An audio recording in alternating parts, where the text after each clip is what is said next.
an investigation by the LA Times alongside industry professionals found that weed across the state's actually plagued with dangerous chemicals that far exceed legal limits despite stiff regulations on paper. This including stuff like chlorphenapir, which is an insecticide where any amount is considered unsafe in weed, as well as bifenazate, which was found at 237 times the safe limit and is believed to cause reproductive issues and mess with endocrine receptors. And those two were just the tip of the iceberg. In total, 29 chemicals were found that far exceeded safe limits, and 45 toxic chemicals were found overall. But also, one of the wild things here is that California regulators have actually known about these results for a while now, but actually not because their labs caught it. Instead, it's because private labs like Infinite Chemical Analysis Labs, they had been testing the products on their own and complaining to the department about how contaminated the weed was. They tested 42 products that were previously deemed safe, and they had drastically different results, causing their CEO to try and get regulators to act last year. But the end result there was that out of the 42 dangerous products tested, only a single one was recalled, and 3 others were just quietly removed from shelves. And so the CEO then tried to escalate the issue by directly emailing Governor Gavin Newsom, saying those failing products alone represented 150,000 packages of flowers, vapes, or pre-rolls for sale to unsuspecting consumers, with that then resulting in another recall, but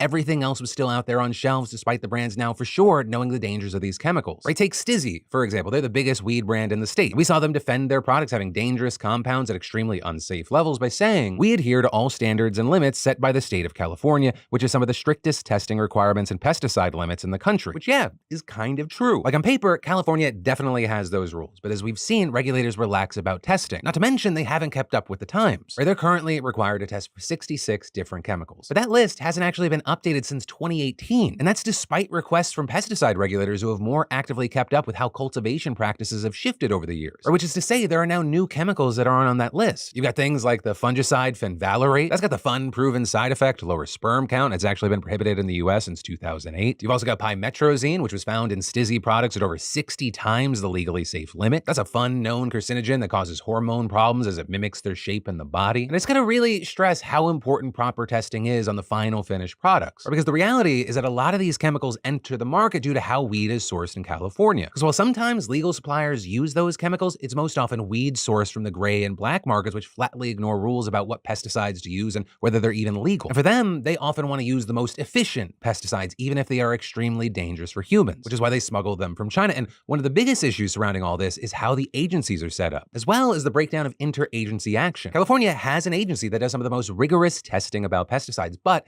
they point out that the ability to recall products and test products themselves, that rests solely on the Department of Cannabis Control. And you've got insiders within the department telling the LA Times that there's a general lack of willpower to rock the boat too much because of the importance of not disrupting the market. Though I will say there is some good news here. This report now seems to have sparked some sort of action, right? Because shortly after it came out, the deputy director of lab services left the department. Now, officially, they didn't say why, but it seems pretty fucking damning. And on top of that, when these outlets started asking the agency questions back in January as part of their investigation, dispensaries started getting notices about new recalls. Although that kind of missed the mark, as those recalls were because of mold and misleading claims, not because of their dangerous chemicals. Also, for the Californians out there, or if you got your hands on any Cali weed and you want to see how dirty it is, I'm going to link down below. They have a table that you can search and it'll tell you what chemicals are in there and whether it's beyond safe limits. And as for the agency, I mean, we're gonna have to wait to see what happens from here because it seems like their job, right, keeping consumers safe, it appears that they have fundamentally failed at that. And